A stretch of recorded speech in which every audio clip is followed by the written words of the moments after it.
Chapter 36. Lake of Fire.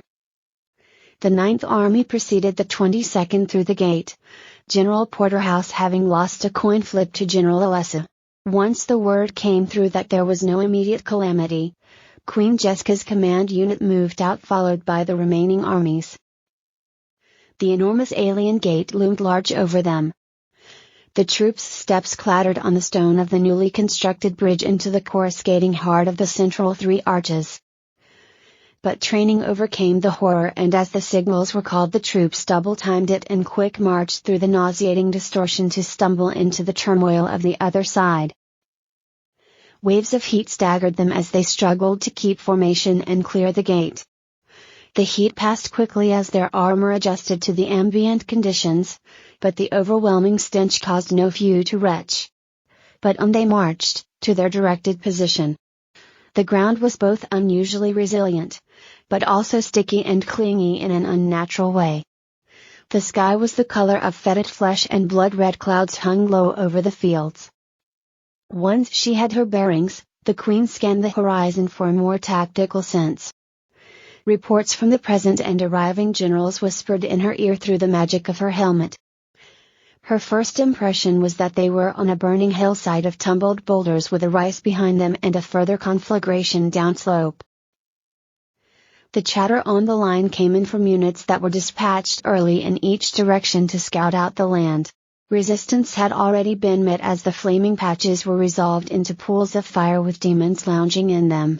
This appeared to be a pattern, with a flames downslope obscuring a lake of lava with more demons. "What I wouldn't give for Desdemona's horse!" shouted Coral in feigned good spirits. "Maybe we should add some to the stable," answered Jesca. She pointed up the slope, past the gossamer window of the gate. "The hilltop would be the most strategic point." "It is defended," said Bianca in her helmet.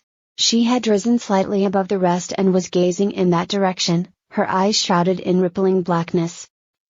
"A map, Majestas," proffered Lily. She had summoned a miniature scene before her with points of light all over it. Their armies were clear by their numbers and formation. Coincident with the lava lake were large numbers of points. Jesca peered intently at it, and pointed at the lake. "The light? Is that heat?" "No," said Lily. "Souls."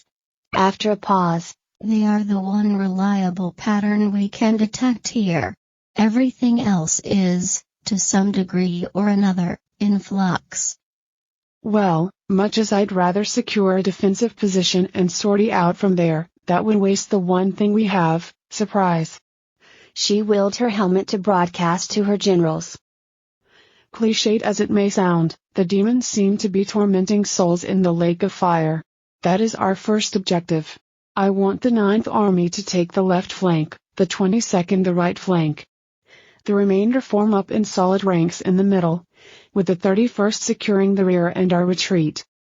General Ania, keep an eye on the fortification on the mount. I don't like leaving it at our back." Acknowledgements came in and the armies set out on the move. A thick bank of cloud passed low overhead and spattered the army with a red rain that smelled of blood. Jesca advanced her unit in front of the main center as it formed up. The two flanks arched forward on either side and she had an unobstructed view of the whole line. Demons ran about in front of them, surprised at the unexpected invasion. The 22nd had let a few of their myrmidons rush in ahead of the line, as was the orcish fashion. Jesca watched the engagement closely, trying to judge the strength of the opponent from these tests. The smoke and flame-clad demon forms did not last long to the huge weapons of the orcish champions. Hoots and hollers rang out from the advancing line. "Do you want to join them?" Jesca asked Coral. "It would not be fitting," said Coral. Jesca arched her eyebrow. "I am the Queen's champion. I appreciate the tactical knowledge gained at little risk from such outmatched contests. But unless there was a clearly superior foe, such a one-sided fight does not project the right image." "Souls accounted for," said Lily, examining her soul chart. "Our weapons work fine here." "Good," said Jesca. "We have the clear numerical advantage right now. I'm more worried about the environment. Can we fight on lava? Lily considered. Probably. Jesca didn't look reassured. Coral looked from the champions, to the line, to the lake. I can find out. That would be fitting? Asked Jesca, amused despite everything. Coral shrugged, somewhat embarrassed. More necessary than fitting. But, well, as you said, the environment is the main foe in this battle. With that he launched himself from the line. They continued their slow advance as he raced forward.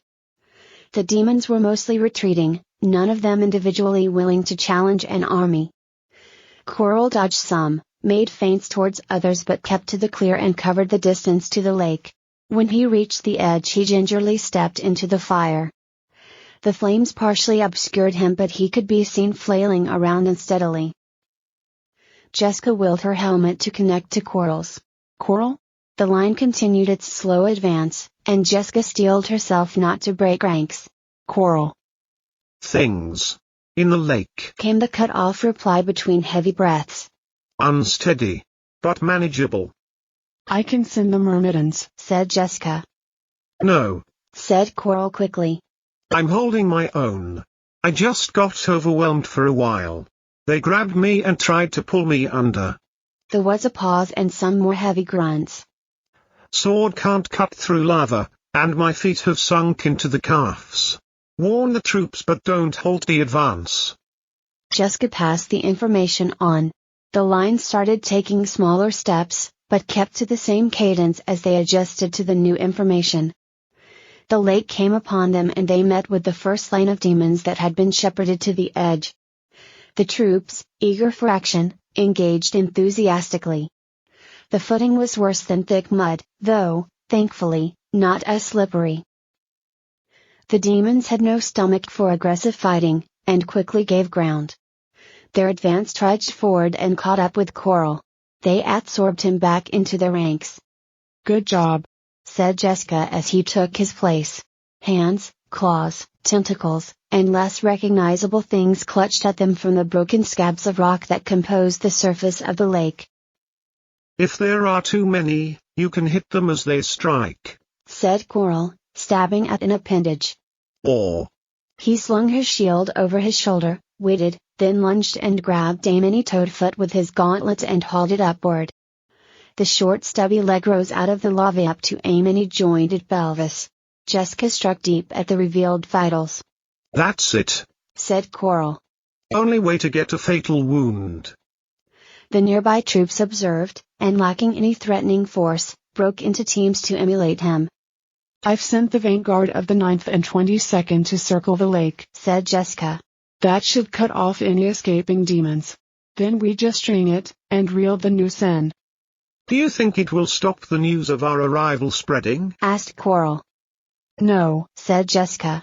Not with that observation post up there. She motioned to the ridge. Since this seems in hand, I've ordered the 31st to advance to it and hold it for us to regroup at. It didn't take long for meaningful resistance to be eliminated at the Lake of Fire. Once surrounded, the demons threw themselves at whatever part of the wall seemed weakest. They had no command structure. The souls in the lake were even less organized, and thinned out quickly. Queen Jesca, came Aenia's voice in her helmet. The hilltop is secured. I suggest you rally the troops here as quickly as possible. Jesca's brow wrinkled at the tone of her voice. Is there a concern? There is quite a view from here, said Aenia, a bit breathless. And in every direction there are demons. And they are all moving in this direction. Jesca flagged Lily down. Show me your soul map again, she said. Lily obliged and their troops stood out clearly, with few others in their area. Can you expand the scale? Lily concentrated and their viewpoint shrunk. The wider region contained countless pinpricks in all directions. Lily's hands made a few abbreviated gestures and the little lights turned into small throbbing arrows.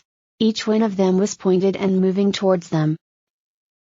I concur, said Jesca to Aenia, with a dry mouth. We've attracted their attention. All generals, move your troops out in double time to the 31st position.